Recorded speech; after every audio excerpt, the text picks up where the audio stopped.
کیا یہی 3 چیزوں کے اندر آپ کے ہاں کوئی فکری تبدیلی پائی جاتی ہے روایتی نظام فکر سے، اور کیا اس کے نتیجے میں دین محدود ہوا یا نہیں ہوا؟ میرا خیال ہے کہ آخری چیز زیادہ اہم ہے، اسی سے بات کی ابتدا کر لیتے ہیں۔ دین سے متعلق جو ذمہ داری ڈالی گئی ہے، اور جو ذمہ داری ہمیشہ سے اس امت کے اہل علم نے اپنی پوری دیانتداری کے ساتھ ادا کرنے کی صحیح کی ہے، وہ یہ ہے کہ دین کو جیسے کہ وہ ہے، جس طرح کہ اس کو پیش کیا گیا ہے، بے کم و کاس لوگوں تک پہنچایا جائے۔ اس میں ادنا درجے میں بھی اپنی طرف سے کوئی چیز نہیں کی جا سکتی، بے کم و کاست۔ اب جس طرح یہ چیز اہمیت رکھتی ہے کہ دین کی کوئی چیز ہو اور وہ اس سے نکل نہ جائے، اسی طرح یہ چیز بھی بڑی اہمیت رکھتی ہے کہ کوئی چیز دین کی نہیں تھی اور وہ اس میں داخل ہو گئی۔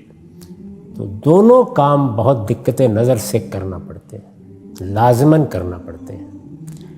اس میں ظاہر ہے کہ اختلافات بھی ہو جاتے ہیں، مختلف اہل علم کے مابین اختلافات ہو جاتے ہیں۔ پہلے دن سے یہ اختلافات صحابہ کرام میں ہوئے، بعض چیزوں کو سمجھنے میں، تابعین میں ہوئے، تبع تابعین میں ہوئے، ائمہ فقہ میں ہوئے، اسی طرح سے دوسرے جلیل القدر علماء میں ہوئے، ہوتے رہے ہیں، اس وقت بھی ہو رہے ہیں۔ اس کو اس انداز سے مبالغے کے ساتھ تعبیر کرنا یہی مسائل پیدا کرتا ہے۔ یعنی بات جتنی ہے اگر اتنی کہی جائے اور اسی طرح اس کو بیان کیا جائے تو نوعیت پھر بڑی سادہ ہو جاتی ہے، اس کو سمجھنا بھی آسان ہوتا ہے، اگر وہ تنقید ہے تو اس کا جواب دینا بھی آسان ہوتا ہے۔ ہمارے ہاں مذہبی طبقے کے ساتھ یہ بڑا مسئلہ ہے کہ وہ چیز کو جس طرح کہ وہ ہے تنقید کرتے وقت اس طرح بیان نہیں کرتا، بلکہ وہ اس میں سے کوئی منفی پہلو نکالے گا، اس میں کوئی مبالغہ پیدا کرے گا، اس کو پروپیگنڈے کی زبان دے گا، اور اس کے بعد کسی شخص کو یا کسی فکر کو متون کرنا شروع کر دے گا۔ اس سے اللہ کی پناہ مانگنی چاہیے۔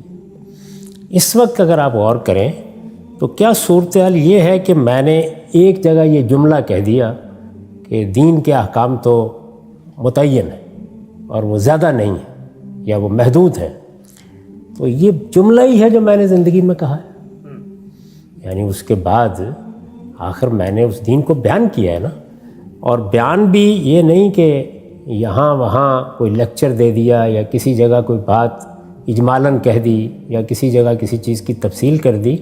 ایک پوری کتاب لکھی ہے اور وہ اس وضاحت کے ساتھ لکھی ہے اور دنیا کے سامنے پیش کی ہے، اور اس وقت نہیں برسوں سے وہ شائع ہو رہی ہے میزان کے نام سے۔ یہ کہا ہے اس کے بارے میں، اس میں پورا دین میں نے بیان کر دی ہے۔ تو ذرا وہاں پہ شمار کر کے دیکھیں، یعنی کیا فی الواقع ایسا ہی ہے کہ کوئی 2-4 چیزیں رہ گئی ہیں 10-20، باقی میں نے نکال دی ہیں؟ یعنی دین میں ایمانیات میں کوئی کمی ہو گئی ہے، رسالت میں آپ صلی اللہ علیہ وسلم نے جس کو اسلام کہا ہے اس میں کوئی کمی ہو گئی ہے، یا اسی طریقے سے دین نے زندگی کے جن شعبوں کی تطہیر اور تزکیے کے لیے ہدایات دی ہیں ان میں کسی شعبے کو میں نے الگ کر دیا ہے، اس میں سیاست کا باب بھی ہے، معیشت کا باب بھی ہے، معاشرت کا باب بھی ہے، حدود و تعزیرات بھی، دعوت بھی، رسوم و آداب بھی، یعنی زندگی کے تمام معاملات میں علم و عمل کا دین چونکہ تزکیہ کرتا ہے تو سب چیزیں اس میں بیان ہوئی ہیں۔ تو کیا یہ طریقہ ہے اس میں کہ آپ اس طرح کے کسی بیان کو سامنے رکھیں اور رکھ کر اس پر ایک تقریر فرما دیں؟ اب تو متعین طور پر بتانا چاہیے نا کہ یہ میزان میں کیا چیز ہے جو دین کی نکال دی گئی ہے، یہ بتانا چاہیے۔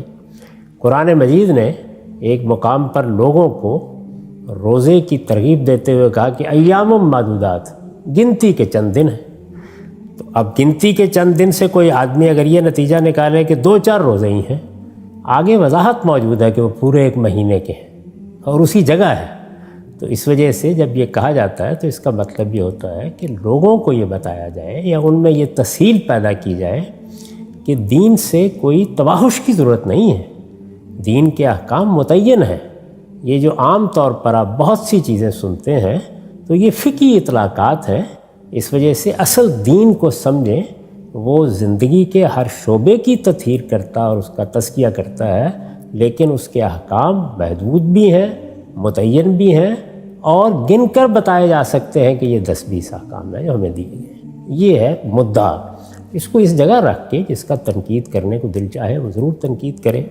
یہ آپ کی آخری بات کے جواب میں میری عرضداشت ہے۔ رہی یہ بات کہ روایتی فکر میں اور مدرسہ فراہی کے یا میرے ڈسکورس میں یہ 3 چیزیں بنیادی فرق پیدا کرتی ہیں، تو یہ بات جس نے بھی کہی ہے اس کو داد دینی چاہیے۔ اس میں کوئی شک نہیں ہے کہ یہ بالکل صحیح بات ہے جو کہی گئی، یعنی اس سے جو آگے نتائج بیان کیے گئے ہیں ان پر میں نے تبصرہ کر دیا، اس میں عام طور پر مبالغہ ہو جاتا ہے، اس سے صرف نظر کر لینا چاہیے، لیکن اگر عملی لحاظ سے آپ دیکھیں تو یہ بات بالکل درست ہے۔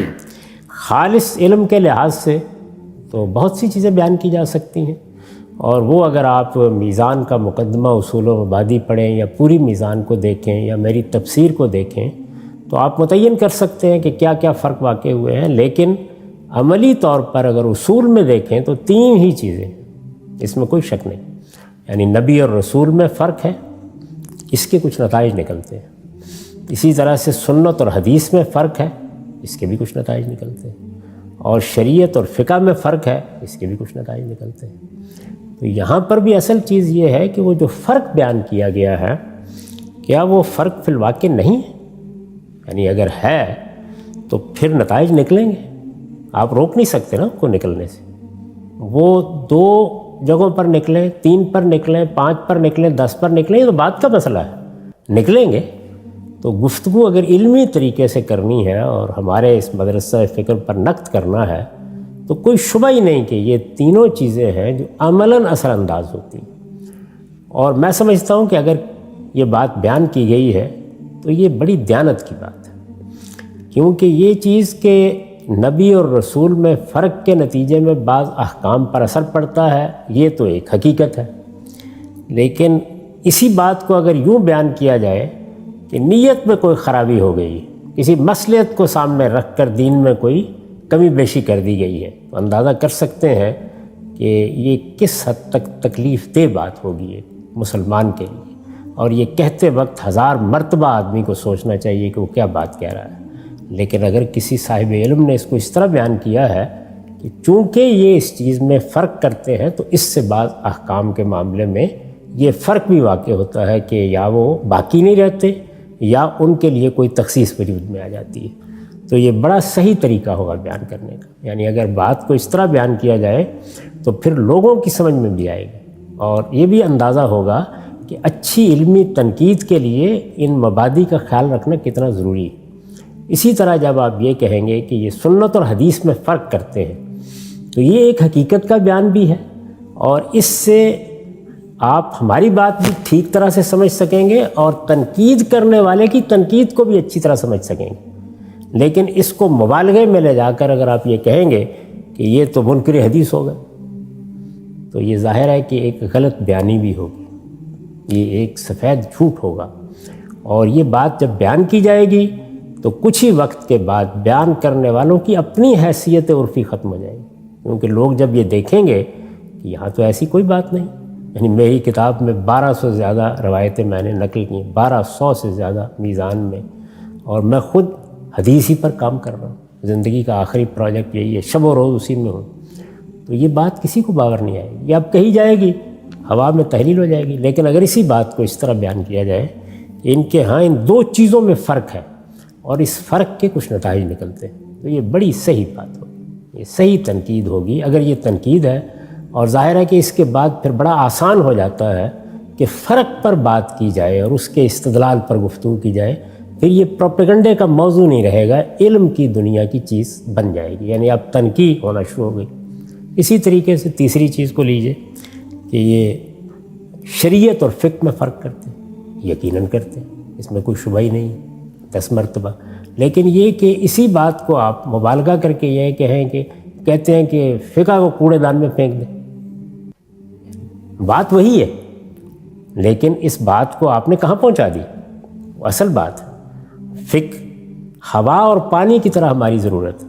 یعنی آپ دیکھیے کہ اجتہاد پر جو میرا مضمون ہے اور جو میری کتاب مقامات میں ہے، اسے میں نے یہی الفاظ لکھے ہیں، یہ تو ہوا اور پانی کی طرح کی ضرورت ہے، اس لیے کہ زندگی کے احوال وہ اتنے گوناگون اور اتنے بدلتے ہوئے ہیں کہ ہر وقت یہ ضرورت ہوتی ہے کہ دین میں جو باتیں کہی گئی ہیں ان کا سوسائٹی کے ساتھ، افراد کے ساتھ، حالات کے ساتھ تعلق واضح کیا جائے، ریلیشن واضح کیا جائے۔ تو یہ ریلیشن جب آپ پیدا کرتے ہیں اور بدلتے ہوئے حالات اور نئی صورتوں کے ساتھ پیدا کرتے ہیں تو یہ کیا ہے؟ یہ اجتہادی عمل ہے، اسی سے فقہ وجود میں آتی ہے۔ تو یہ ہوا اور پانی کی طرح ضرورت ہے، لیکن فرق کرتے ہیں، یہ بالکل صحیح بات ہوگی۔ یعنی وہی بات اگر آپ اس طرح بیان کر رہے ہیں تو آپ مبالغہ بھی کر رہے ہیں، آپ ایک غلط بات بھی کر رہے ہیں، آپ ایک بہتان بھی لگا رہے ہیں۔ اور اگر اسی بات کو اس طرح بیان کیا جائے تو یہ بالکل ٹھیک علمی طریقہ ہوگا، دیانتداری کی بات ہوگی۔ اس لیے میں تو داد دوں گا اگر کسی صاحب علم نے یہ بیان کیا، اور کوئی صاحب علم ہی یہ اسلوب اختیار بھی کر سکتا ہے کہ یہ تین چیزیں ہیں جو عملاً سمجھ لی جائیں تو ہمارے ڈسکورس کا اور روایتی علماء کا نقطہ نظر کیوں مختلف ہو جاتا ہے اس کو اپریشیٹ کیا جا سکتا ہے، جانا جا سکتا ہے۔ تو میں اس لحاظ سے اس کی داد دیتا ہوں۔ ٹھیک ہے ہم صاحب، یہ جو بات آپ نے فرمائی ہے اس پر ایک ضمنی سوال، آپ کے ہاں حدیث اور سنت کا فرق ہوتا ہے؟ انشاءاللہ حدیث کے بارے میں آپ کا نقطہ نظر آپ نے اپنی کتاب میزان میں بیان بھی کیا، اور ابھی ہماری جو 23 اعتراضات کی سیریز ہے اس میں ایک تفصیلی موضوع ہے کہ اس فرق کی غامدی صاحب کی بنیادیں کیا ہیں، علم کی تاریخ اس کو کیسے دیکھتی ہے، اس کو وہاں پر زیر بحث لائیں گے۔ نبی اور رسول کا فرق ابھی زیر بحث آ رہا ہے انشاءاللہ اتمام حجت کے قانون میں۔ لیکن ایک سوال اس فرق میں آپ سے پوچھتا ہوں اور عملی اطلاق کے لحاظ سے پوچھتا ہوں، اگر شریعت اور فقہ میں فرق ہے اور فقہ کو ہم الگ کرتے ہیں، دین اور شریعت کو ہم بتاتے ہیں کہ یہ شریعت اور خدا کے احکامات ہیں، تو پھر یہ جو آپ روز میرے ساتھ بیٹھ کے گفتگو کر رہے ہوتے ہیں، میں آپ سے پوچھتا ہوں جی یہ انسانی سینے میں سور کا دل لگا دیے، دین کیا کہتا ہے؟ تو آپ جواب دیتے ہیں۔ ہم پوچھتے ہیں جی کہ کرونا وائرس آ گیا ہے، باجماعت نماز کیسے ادا کریں؟ تو آپ جواب دیتے ہیں۔ تو پھر یہ جو کچھ آپ پورا دن مجھے بیان کر رہے ہوتے ہیں یہ دین نہیں ہوتا کیا؟ دیکھیے بات یہ ہے کہ یہاں الفاظ کیا ہیں، شریعت اور فقہ میں فرق ہے۔ یعنی شریعت کیا ہے؟ اللہ کا حکم، اللہ تعالیٰ نے اپنے پیغمبر کے ذریعے سے جو قانون ہمیں دیا ہے اس کو شریعت کہتے ہیں۔ ٹھیک، اور یہ قانون سنت کے ذریعے سے دیا گیا ہے، قرآن کے ذریعے سے دیا گیا ہے۔ بلکہ میرے نزدیک تو بہت سے معاملات میں سنت اصل کی حیثیت رکھتی ہے، قرآن اس کی وضاحت کرتا ہے، اور بعض معاملات میں قرآن اصل کی حیثیت رکھتا ہے اور سنت اس کی وضاحت کرتی ہے۔ دونوں اصل ہیں اور دونوں کے ذریعے سے یہ دین ہمیں دیا گیا ہے، اور اس دین کے دو حصے ہیں۔ ایک کا تعلق ہے دین کے فلسفے سے، دین کے مبادی سے، وہ ایمان و اخلاق کی چیزیں ہیں، اور دوسرے کا تعلق ہے قانون سے، شریعت سے۔ تو یہاں شریعت زیر بحث ہے۔ تو شریعت اللہ کا حکم ہے، یعنی جو ہمیں اللہ تعالیٰ کی طرف سے مل گیا۔ اب ظاہر ہے کہ جو حکم مل گیا ہے اس حکم میں کوئی نئی صورت پیش آ گئی ہے، نیا معاملہ پیش آ گیا ہے، یا کوئی حکم اجمال میں دیا گیا تھا، آپ نے اسے اطلاق کی تفصیل میں بدلا ہے۔ تو یہ کام ہم اصل میں عقلی طور پر کر رہے ہوتے ہیں۔ یہاں ہمارے پاس استدلال کے لیے قرآن کی آیت نہیں ہوتی، پیش کرنے کے لیے اللہ کے پیغمبر کی جاری کردہ سنت نہیں ہوتی، عقلی استدلال کر رہے ہوتے ہیں۔ تو عقلی استدلال جب ہم کر رہے ہوتے ہیں تو اسی کو اجتہادی اطلاق کہا جاتا ہے۔ اس کے بارے میں واضح کرنا چاہیے کہ اس میں اور شریعت میں فرق ہے، وہ اصل ہے، یہ اس کی فرع ہے، اور اگر آپ اس میں فرق نہیں کریں گے تو آپ اصل اور فرع کو خلط ملط کر دیں گے، ان کے مرتبے کو ایک کر دیں گے، ان کے متعلق رویوں کو ایک کر دیں گے۔ پہلی چیز کے لیے سمجھنے کے اصول اور اس کے بارے میں تعلق اور قائم ہونا چاہیے، اس میں آپ قرآن کی طرف جائیں گے، سنت کی طرف جائیں گے، وہاں سر تسلیم خم۔ یہاں ایک بڑا امام ہے، بڑا فقیہ ہے، بڑا عالم ہے، اس نے عقلی استنباط کیا ہے، تو یہ استنباط بالکل درست ہوگا۔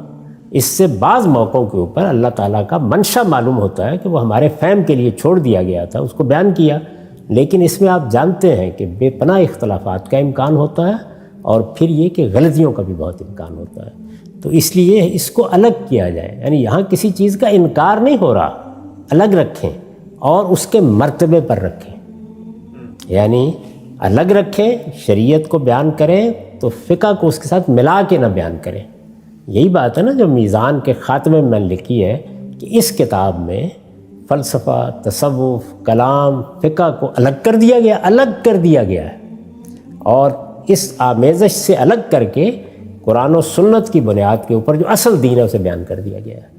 تو دوسری چیز یہ ہے کہ آپ اصل اور فرع کو ایک جگہ رکھ دیں گے تو لوگ نہ یہ جان سکیں گے کہ اصل کیا ہے، نہ یہ جان سکیں گے فرع کیا ہے۔ تو یہ الگ کرنا، الگ رکھنا، الگ طریقے سے بیان کرنا، یہ ناگزیر ہے۔ یہ جو جملہ میری طرف منسوب کیا جاتا ہے کہ اس سے فقہ کے انبار کو ہٹا دیا جائے، تو یہ کوئی مذمت کا جملہ نہیں ہے، یہ اس حقیقت کا بیان ہے کہ جس وقت دین کے اجمالی احکام کو ہم تفصیل میں بدلتے ہیں تو ایک دنیا ہے جو ہم وجود میں لے آتے ہیں، اس میں دسیوں باتیں ہیں۔ میں اس کی ایک مثال دیتا ہوں، آپ شاید سمجھ سکیں۔ یہ چیز کہ ہم نے دین میں کسی حکم کو جانا، قرآن میں تھا، سنت میں تھا، سمجھ لیا، اس کی علت متعین کی، اور پھر کسی صورتحال پر اس کا اطلاق کر کے توسیع کر دی۔ جیسے ابھی یہ زیر بحث آیا کہ انسان کے سینے میں سور کا دل، ایک مسئلہ آ گیا نا، ابھی چونکہ حال کا مسئلہ ہے، آدمی تو چلا گیا، مسئلہ باقی اور جاری رہے گا، اس پر بحث ہوتی رہے گی۔ وہاں کیا مسئلہ درپیش تھا؟ وہاں مسئلہ درپیش یہ تھا کہ سور کا کھانا منع کیا گیا ہے، کھانے کے بعد کیا ہوتا ہے، یعنی وہ چیز جو ہم کھاتے ہیں وہ جزو بدن بن جاتی ہے، تو کسی چیز کو اٹھا کر خود جزو بدن بنا لیا جائے، نتیجہ تو ایک ہی نکلا۔ تو فرق کیا ہے دونوں میں؟ اب یہ فرق کیا ہے، اس میں ایک آدمی کہہ سکتا ہے بہت فرق ہے، دوسرا کہہ سکتا ہے کوئی فرق نہیں۔ تو یہ عقلی استنباط ہوا نا۔ تو یہاں آپ نے کیا کیا، جب آپ نے کہا کہ نہیں یہ بھی ممنوع ہے تو حکم میں توسیع کی، یعنی ایک کھانے سے متعلق حکم تھا، اس کا اطلاق ایک نئی صورت پر کر دیا۔ یہ جزوی معاملات ہوتے ہیں، ان کو آپ اگر ذیل میں بھی بیان کر دیں شریعت کے تو پھر بھی گوارا ہو جائے گا، اس لیے کہ ایک جزوی سا معاملہ ہے۔ میں تو نہیں کرتا، میں نے اپنی پوری کتاب میزان میں اور الاسلام میں یہ طریقہ نہیں اختیار کیا، اور زور دیتا ہوں اس بات پر کہ ایسا نہیں کرنا چاہیے، لیکن کر بھی دیں تو چلیے ایک جزوی قسم کا معاملہ ہے۔ اسی طریقے سے آپ نے استثناء بیان کرنا، یعنی آپ کہتے ہیں کہ دیکھیے اللہ تعالیٰ نے اور اللہ کے پیغمبروں نے یہ سنت قائم کر دی ہے اور ہمیشہ کے لیے قائم کر دی ہے کہ ذبیحہ کا طریقہ ہوگا، خون نکالا جائے گا، اللہ کا نام لیا جائے گا۔ اب کیا مچھلی کے معاملے میں بھی یہی ہوگا؟ تو آپ نے دلائل دے کے یہ بتایا کہ یہاں وہ علت نہیں پائی جاتی، حقیقت نہیں پائی جاتی، وہ چیز جس کو سامنے رکھ کر حکم دیا گیا وہ نہیں پائی جاتی، تو استثناء دے رہے ہیں۔ یہ بھی ایک جزوی سا معاملہ ہے، یہ بات واضح ہوئی۔ تو یہ جزوی معاملات اگرچہ دین کے احکام ہی کی فرع ہیں، انہی کا اطلاق کیا جا رہا ہے، لیکن بہرحال یہ اطلاق عقلی استنباط کے طریقے پر ہو رہا ہے۔ اس میں خدا کا براہ راست حکم یا پیغمبر کی براہ راست جاری کردہ سنت ہمارے سامنے نہیں ہوتی۔ جب نہیں ہوتی تو اس میں آپ محض اپنی عقل کی بنیاد پر یا اپنی اجتہادی بصیرت کی بنیاد کے اوپر یا توسیع کر رہے ہوتے ہیں یا آپ استثناء دے رہے ہوتے ہیں۔ تو احتیاط کہتی ہے کہ ان کو الگ کریں، ان کو الگ رکھیں، ان کو الگ بیان کریں اور یہ بتائیں کہ وہ شریعت ہے اور یہ اس کا اجتہادی اطلاق ہے جو نئی صورتوں کے پیش آنے کے بعد ناگزیر ہو جاتا ہے۔ لیکن اب ایک مثال دیکھیے ذرا کہ وہاں کیا ہوتا ہے۔ دین نے یہ کہا کہ امرہم شورا بینہم، مسلمانوں کا نظم، مسلمانوں کا نظام، مسلمانوں کا اجتماعی نظم، جب بھی وہ کوئی ایسی چیز پیدا کرتے ہیں جس میں سب مل کے کوئی کام کرتے ہیں، جیسے ریاست کا نظام ہے، یہ لوگوں کی رائے پر مبنی، یا ایک جملہ ہے۔ اس جملے نے یہ بتا دیا کہ مسلمانوں کی حکومت یا ان کا اجتماعی نظم یہ بندوق کے زور پر قائم نہیں ہوگا، یہ کسی خاندان کا استحقاق نہیں ہے، یہ کسی طبقے کا استحقاق نہیں ہے، یہ کوئی فلسفیوں یا علماء کی حکومت نہیں ہے، اس میں لوگوں کو فیصلہ کرنا ہے۔ لوگوں کو حکومت کا حق دے دیا ہے اللہ تعالیٰ نے، اور یہ انہی کو ہونا بھی چاہیے۔ علم بھی یہی کہتا ہے، عقل بھی یہی کہتی ہے، کیونکہ حکومت کا ادارہ اللہ تعالیٰ کا قائم کردہ ادارہ نہیں ہے، خاندان کا ادارہ اللہ کا قائم کردہ ادارہ ہے۔ یہ لوگوں نے اپنی ضرورت کے تحت قائم کیا ہے، تو چونکہ لوگوں نے قائم کیا ہے تو لوگوں ہی کو فیصلے کا حق بھی ہے۔ تو امرہم شورا بینہم، اب اس امرہم شورا بینہم پر ہم نے عمل کرنا ہے۔ عمل کرنے کے لیے دنیا نے جو نظام بنایا ذرا اس کی تفصیلات دیکھیے. پارلیمنٹ، مقننہ، عدلیہ، انتظامیہ، باہمی تعلقات، باہمی روابط، انتخاب کے طریقے، ایک دنیا ہے نا. اب آپ گنتے چلے جائیے. فقہ ہے. یہ فقہ ہے. تو اس سب کچھ کو کیا میں اٹھا کر امرہم شورا بینہم کے ساتھ رکھ دوں؟ کیا نیچے رکھ دوں؟ یعنی آپ یہ دیکھیے کہ میں نے خلفائے راشدین کے انتخاب میں کیا طریقہ اختیار کیا گیا. فقہ ہے نا. یعنی انہوں نے اس بات کو سمجھا اور اپنے زمانے میں قبائلی تمدن تھا، اپنے زمانے کی ضرورتوں کو سامنے رکھ کر ان کو جب موقع ملا تو انہوں نے سیدنا صدیق کا انتخاب کیا، سیدنا عمر کا کیا، سیدنا عثمان کا کیا. سیدنا علی کا انتخاب تو معرض بحث میں آ گیا، لیکن بہرحال انہوں نے اپنے زمانے کے لحاظ سے یہ طریقے اختیار کیے. کیا وہ طریقے دین ہیں؟ ان کو اٹھا کر دین بنا دیا جائے؟ ہے تو امرہم شورا بینہم کا اطلاق. تو یہ فقہ ہے.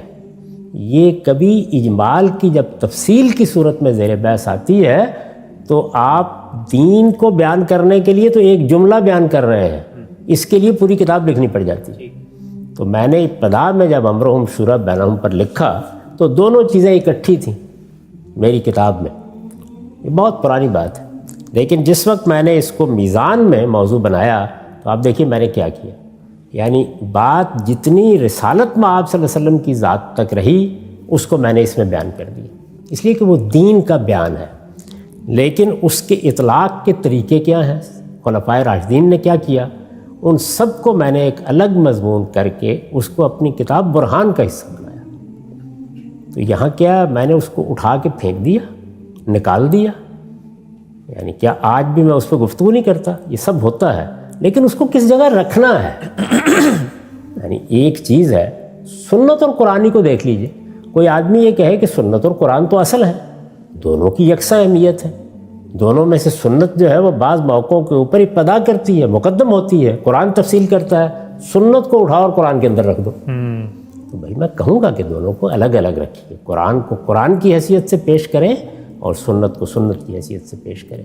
تو اسی طریقے سے یہ ضروری ہے کہ ان کے درمیان میں بھی یہ فرق ملحوظ رکھا جائے.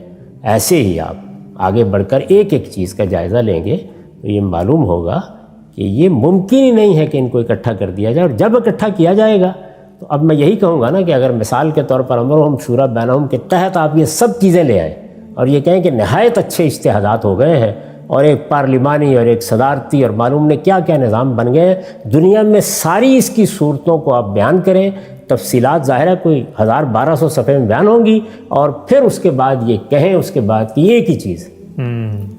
تو اور خود غور کر لیجئے کیا چیز ہے. میں یہی کہوں گا نا کہ اس انبار کو الگ کیجئے اور لوگوں کو بتائیے کہ اللہ کا حکم صرف ایک تھا اور وہ تھا امرہم شورا بینہم.